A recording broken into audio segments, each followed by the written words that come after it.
Mokesčių policija. Gal pasiaiškinsit? Aš labai gerbiu mokesčių policiją, jūsų asmenyje, ponai. Tačiau drįstu pareikšti, kad visa tai, kas parašyta laikraštyje, yra gryniausias absurdas.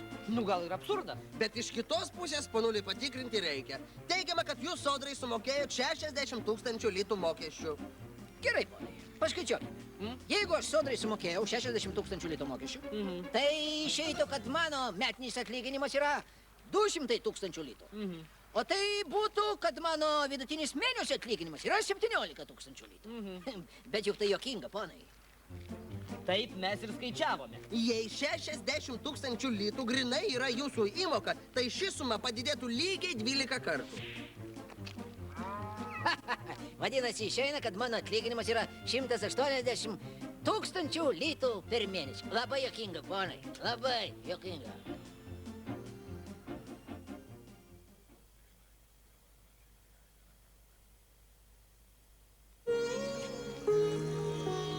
Būtent toks atlyginimas man ir turi būti mokamas. Mano rango specialistui negalima mokėti mažiau. Man, finansų genijui, man, magui. Nebent tik tai magas man galėtų mokėti tokius pinigus. Arba gauti tokius pinigus. O gal jūs ir esate tas magas? Šaipykitės, šaipykitės. Dabar kiekvienas gudrus šaipytis. O tu, niekinga žemės kirminė.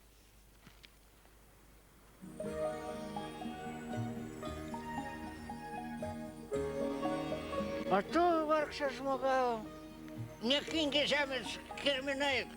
Sakykit, ko norit? Visus jūsų išpildysiu norus. Tik tai, kad būtų protingi, nes kvailų džinai netenkina. Koks džinas?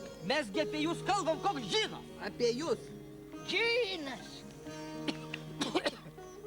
Džinas? Ai, džinas tai spauda, žurnalistai visokie. Išlenda kaip džinas iš butelio. O kai išlenda daugiau nebesugrūsi. Tai sakot, jūs apšmeižė. Nieko aš nesakau. Aš paprasčiausiai nebeskaitau šitų kvailų rašliavų. Tai kasgi jūs tada papiktino? Viskas prasidėjo nuo tos prakeiktos kelionės į Maskvą.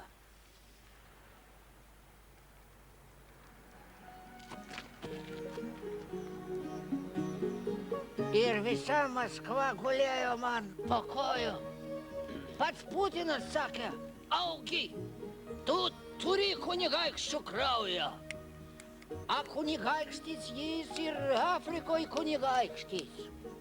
A šitie žurnalistai, po jų rašliavų vien nemalonumai. Nu, tai kas toliau? Na, jūs dėl tų rašliavų nesijaudinkit. Mes pasitikrinsim sodroj patys. Nu, jūs nebijokit, mes jokių nemalonumų jums nepridarysim. Sakykit, kokį tabaką rūkot? Princas Albertas. Oho. Tokio kaip ir negirdėjau, a? Tai kad Lietuvai tokio ir nėra. Čia man vienas prietelis iš Indijos atsiunčia. Netgi iš Indijos? Nu, taip, mane. Iš Indija.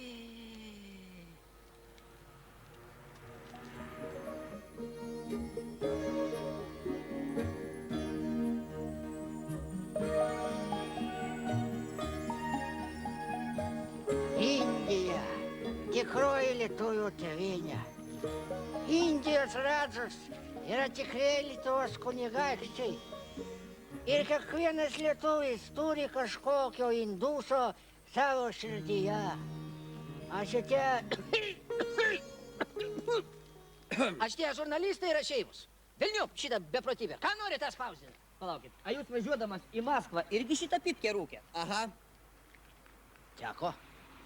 O sakykit, Seime kai kas rūko dar tokį tabaką? Nu, tiesą pasakius, šitas tabakas, kaip sakiau, tik tai pas mane. Bet žinokit, kai aš parūkau, tai visi subėga pavostyti. Nu, kartais su finansų ministru aš jam pavaišinu, žinai, prie dūmo daug kokių reikalų šito galima aptarti. A dūmas geras, iškart visi, kai pradeda galvoti, tokie įstatymai pareina. Ką tu? Štai, matot?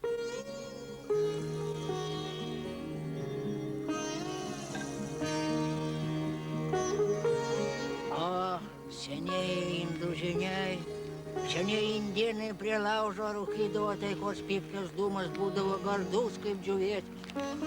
Senam lietuviui grįžusiam iš Sibirio, kuris nieko nenutuokdamas apie Lietuvos finansus, imdavosi savo